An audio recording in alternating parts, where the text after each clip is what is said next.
Hi, this is the AI Storyteller. I'm Mark. In this issue, we will delve into the renowned writer Kafka's masterpiece, The Castle. Before we dive into the analysis, let me share a short story with you. Imagine a person who needs to get a document stamped. They go to Department A, which tells them that Department B should stamp it first. So, they head to Department B, where they are told that it should be stamped by Department A first. For such absurd and bewildering situations, there's a specific term coined, Kafkaesque.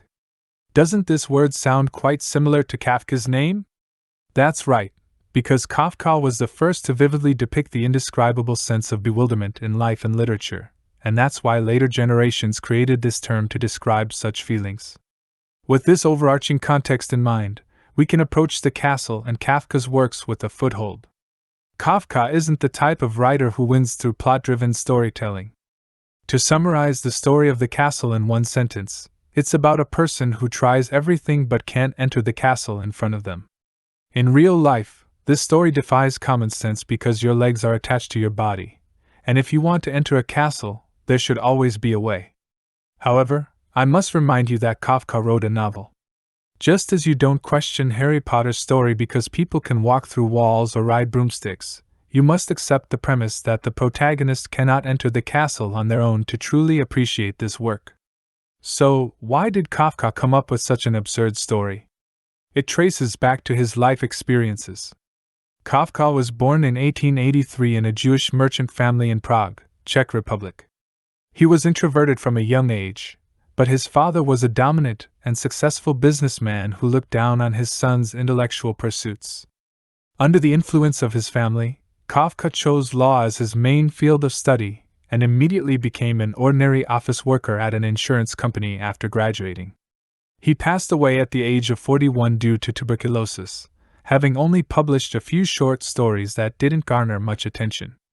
Before his death, Kafka had asked his close friend Brod to destroy his manuscripts after his death, but Brod did not comply and instead gradually published these works.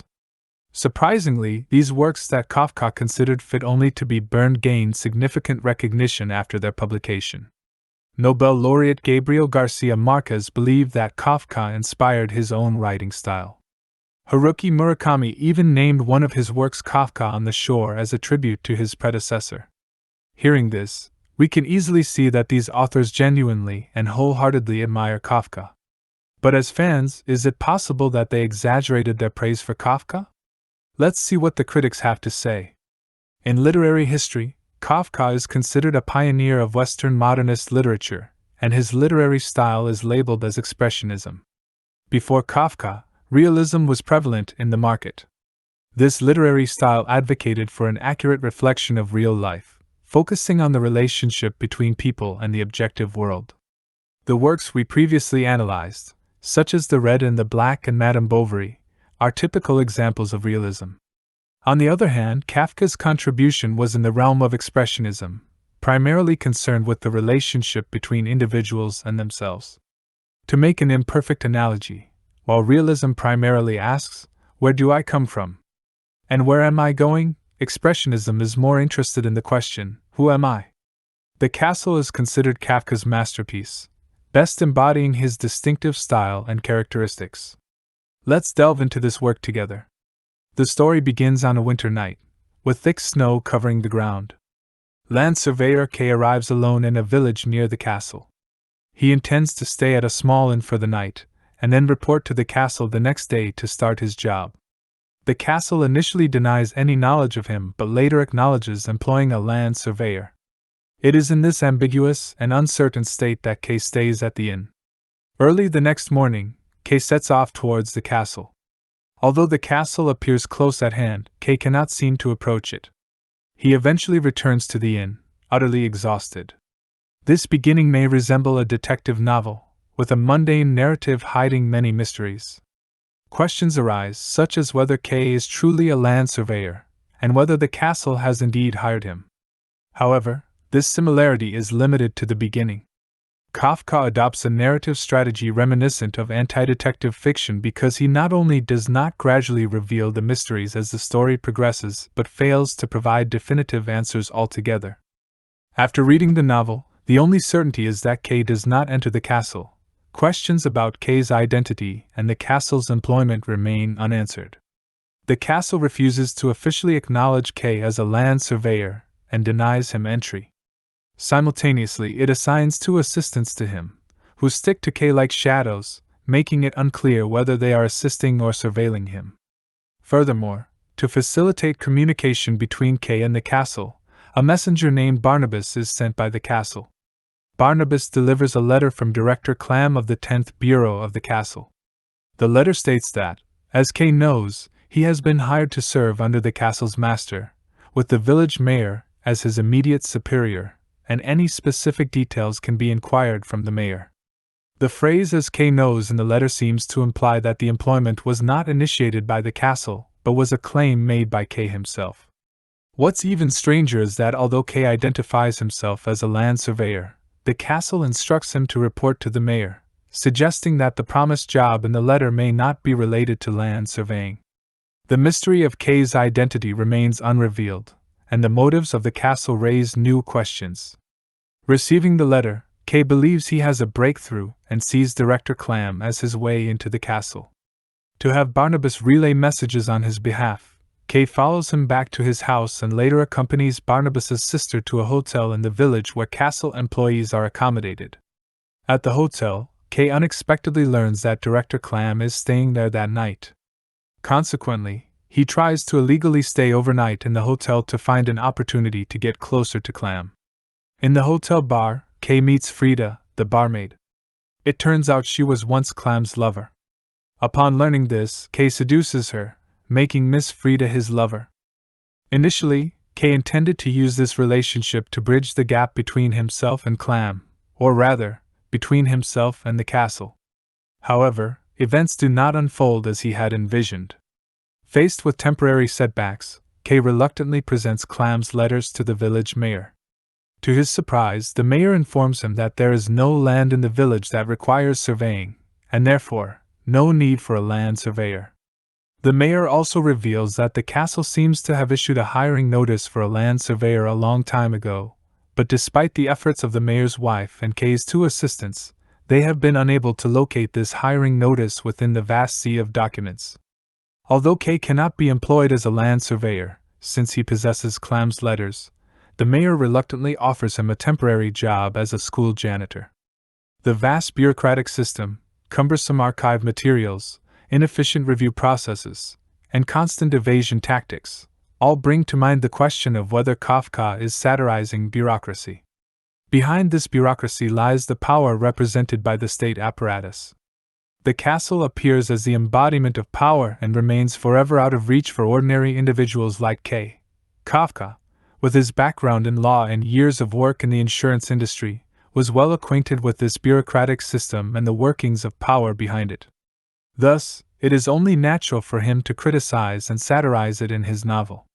Furthermore, this theme appears in Kafka's other works as well. Therefore, satirizing bureaucracy is one of the many interpretations of the castle.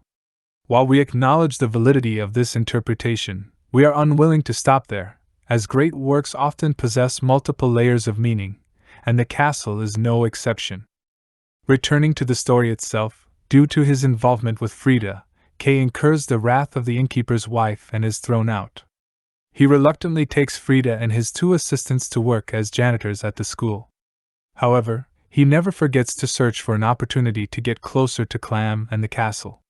One day, Messenger Barnabas delivers a second letter from Clam, expressing admiration for K's supposed land surveying work and encouraging him to continue. The problem is that K has never surveyed any land. Why is the castle refusing to acknowledge K's identity while praising his work? Why does Clam decline to meet K in person but instead sends messengers to communicate with him? Following this, another question arises during a conversation between K and Frida. K tells Frida that he really wants to stay here and must stay here. Hearing this, we can't help but wonder if K orchestrated all of this, fabricated his identity, and intended to legally reside within the castle's domain through this means. Additionally, at the beginning of the story, K had told someone that his assistants and surveying equipment would arrive shortly, but by the end of the novel, either the supposed assistants nor equipment have appeared. Taking a step back, even if Kay was telling the truth, why would he insist on staying here rather than leaving with Frida? In fact, Frida had considered leaving, but her proposal was rejected by Kay. After taking a long and meandering path, with various characters coming and going like passing scenery, the story returns to its initial question: what does the castle mean to Kay? Along with the question, the story continues, but please note that I said it continues rather than progresses. The plot keeps unfolding, yet there is no real advancement, much like a river that keeps branching out but doesn't move forward. This is a particularly important characteristic of Expressionist literature. Expressionism disregards the construction of plot structure and the delineation of character images. The novel reads like a ledger, documenting events as they happen. Characters are introduced with only their names and professions, devoid of physical traits or personalities. Even the protagonist, Kay, remains shrouded in mystery regarding his age, physique, and appearance. In fact, we don't even know his real name. Reading novels like The Castle can be a challenge for readers accustomed to realist authors like Dickens or Balzac. It forces us to focus on the emotions conveyed by the novel, prompts us to continually question our relationship with the world, and scrutinize our lives and everything around us, ultimately forming an emotional resonance between the reader and the characters. As long as Kay wants to stay here, the story must go on.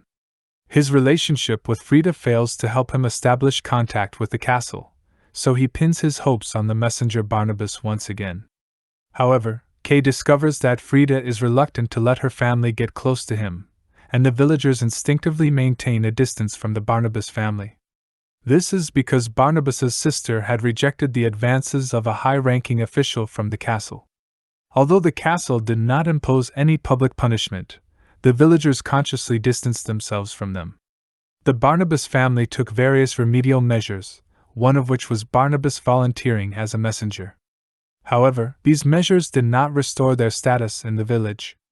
Kafka devotes considerable space to narrate the Barnabas family's story, and the connection between this story and the main plot is actually quite loose.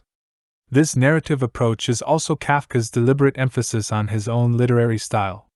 These tangential stories are not meant to delineate character images but to convey a sense of absurdity. From a plot perspective, these branching stories disrupt the novel's structure, but from a thematic perspective, they are essential. Against Frida's objections, Kay persists in associating with the Barnabas family, which infuriates Frida. Eventually, she abandons Kay. Just then, Kay receives a notice to wait at the hotel for a summons from Clam's secretary. Rushing to the hotel, Kay enters the wrong room and must reluctantly listen to another castle official recount the process of castle interrogations. Apparently, all the interrogations take place at night to allow subsequent sleep to wash away the memories of the interrogations. This is another story unrelated to the main plot, once again confirming the absurdity of the castle. As Kay listens, his consciousness becomes hazy, and in his drowsy state, he is summoned by Clam's secretary at the hotel corridor. To Kay's surprise, this summons doesn't mention his work in the village at all. Instead, the secretary informs him that, to avoid interference with Clam's work, Frida must return to her job at the bar. That evening, Frida was about to return to her original job, and Kay was engaged in a conversation with the current barmaid, indicating that another story might develop between them. Unfortunately, Kafka did not complete this novel, so the story can only be supplemented by the reader's imagination. Finally, the novel comes to an abrupt halt during Kay's conversation with the innkeeper, leaving readers and critics with endless speculation. In fact, The Castle has a presumed ending that Kafka once orally shared with his close friend Brod. Kay spends his entire life wandering near the castle, and as his life draws to a close, someone from the castle informs him that, although he cannot be granted the right to legally reside in the village, considering certain circumstances, Kay is allowed to live and work in the village. With the main plot of the novel completed, let's now explore some other mainstream interpretations of the novel. Like Kafka, Brod, who was also Jewish, believed that The Castle is an epic of the Jewish people, and Kay's experiences and fate are a metaphor for the Jewish search for a homeland. Additionally, from a religious perspective, He believed that the castle symbolizes the grace of God, with an unbridgeable chasm between humanity and God. Therefore, no matter how hard K tries, he cannot enter the castle. He can only passively accept the castle's arrangements, much like how humans can never grasp the will of God and must wait for God's grace or punishment. Due to Brod's intimate relationship with Kafka, his interpretation guided the way critics viewed Kafka for a long time.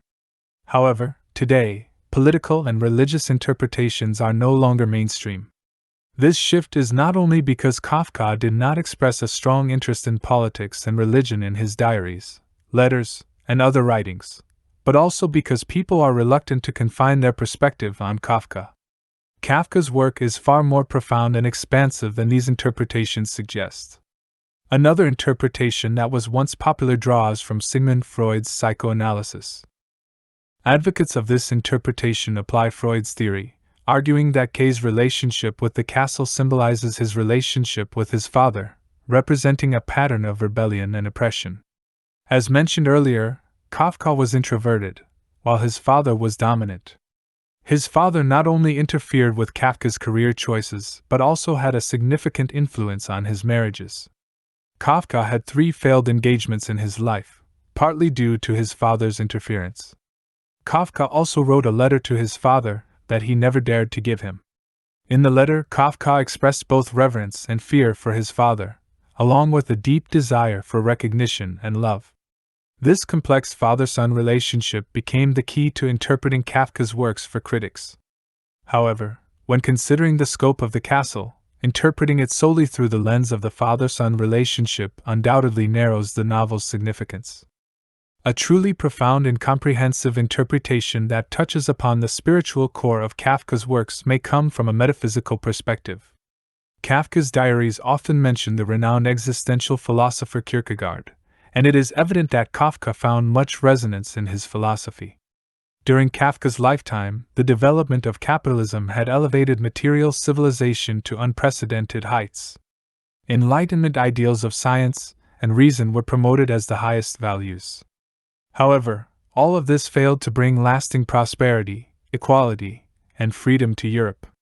The outbreak of World War I revealed the destructive power of technology, leading people to question the authority of reason. Kierkegaard and his existential philosophy were pioneers in guiding this intellectual trend. He attempted to make the lonely and irrational individual the starting point of philosophy, redefining the relationship between the self and the external world. Under the influence of this trend, including the Expressionism represented by Kafka, various modernist art movements commonly expressed doubt about reason and negation of absolute values. In the novel, Kafka portrays K's identity as a land surveyor, which in itself is a metaphor.